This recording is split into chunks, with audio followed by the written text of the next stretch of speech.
The City, Don't Let Go. Part 1. Missing isn't the same as gone. If you live in a city long enough, you learn a rule nobody writes down. Don't ask where people go. They're here one day, gone the next. You tell yourself they moved, changed numbers, started fresh somewhere cheaper. That lie keeps you sane. But sometimes the city keeps them. I came back on a night when the air felt wrong, too warm for the season, too heavy, like the sky was holding its breath. The train dumped me at Union Station a little after midnight, and for a second, standing there with my duffel bag and shitty sleep-deprived thoughts, I felt like the city was watching me remember it. Same piss-colored lights, same cracked tiles, same echo of footsteps that never sound like they belong to just one person. 6 years. That's how long it had been since I left. 6 years since my sister Lena walked into this city and never walked back out. People love to say missing person like it's neutral, like it doesn't itch in your head, like it doesn't sit on your chest at night and whisper, "What if?" until you want to scream.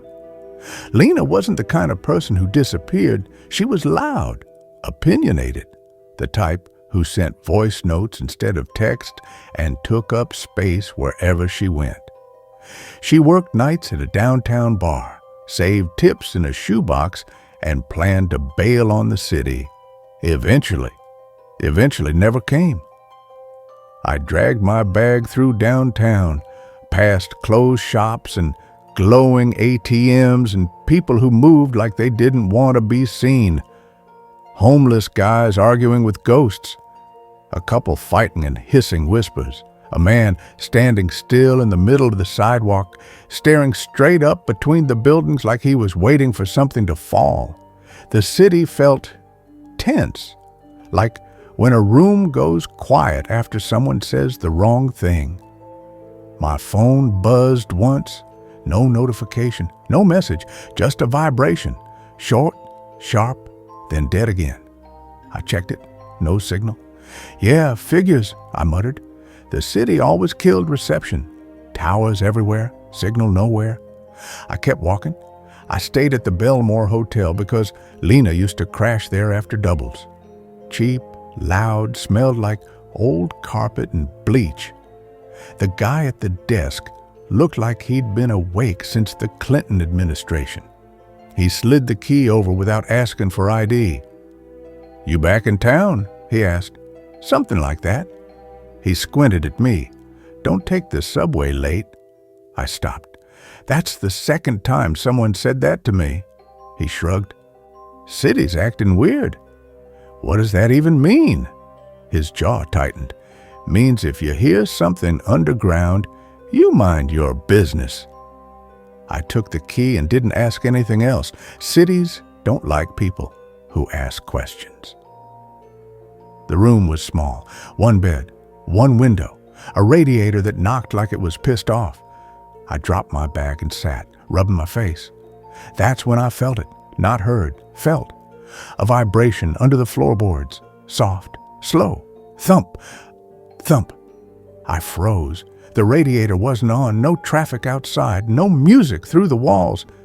The sound came again, stronger this time, like a heartbeat trying not to be heard. I stood and pressed my palm to the floor. The vibration hummed into my skin. My stomach turned cold. Lena used to joke about this, said the city had layers, said if you stayed out late enough, you could feel it breathing. I laughed back then. I didn't now. The sound stopped the moment I pulled my hand away. I slept like shit. Dreamed of staircases that never ended and trains with no windows. Dreamed of Lena standing on a platform, waving, her mouth moving without sound, while something tall and dark waited behind her. I woke up sweating. The vibration was gone. I spent the next day walking. That's how you talk to a city, on foot. You let it show you what it wants. Lena's old bar was closed, windows papered over, sign ripped down. A for lease banner hung crooked, flapping like it wanted to escape.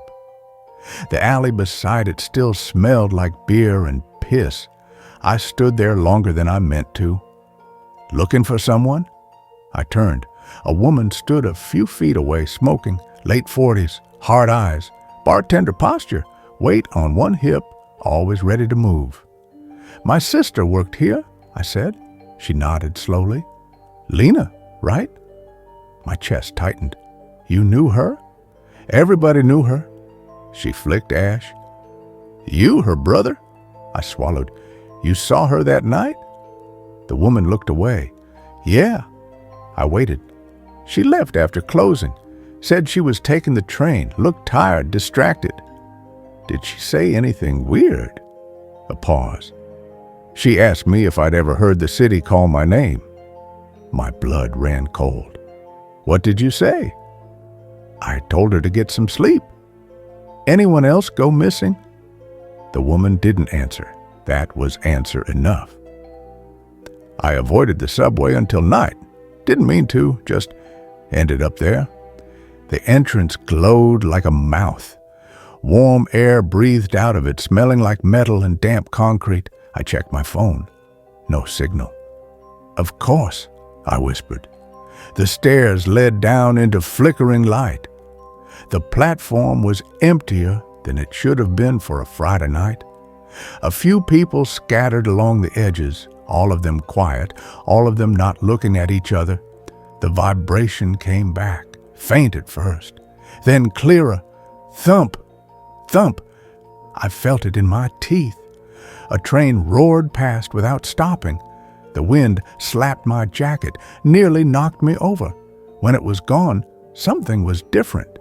At the far end of the platform, where there should have been a wall, there was an opening, a staircase, concrete, old, descending into darkness. No sign, no gate, no warning. A man stood at the top of it, staring down. You see that too? I asked. He turned slowly. His eyes were wide, wet. You hear it? He whispered. Before I could answer, a voice echoed up the stairs, soft, familiar. Hey, my heart nearly stopped. It was Lena's voice, and from deep beneath the city, something answered. Thump. When you're ready, say, continue part 2, and I'll take you deeper underground, where the city starts explaining what it wants and why it never gives people back.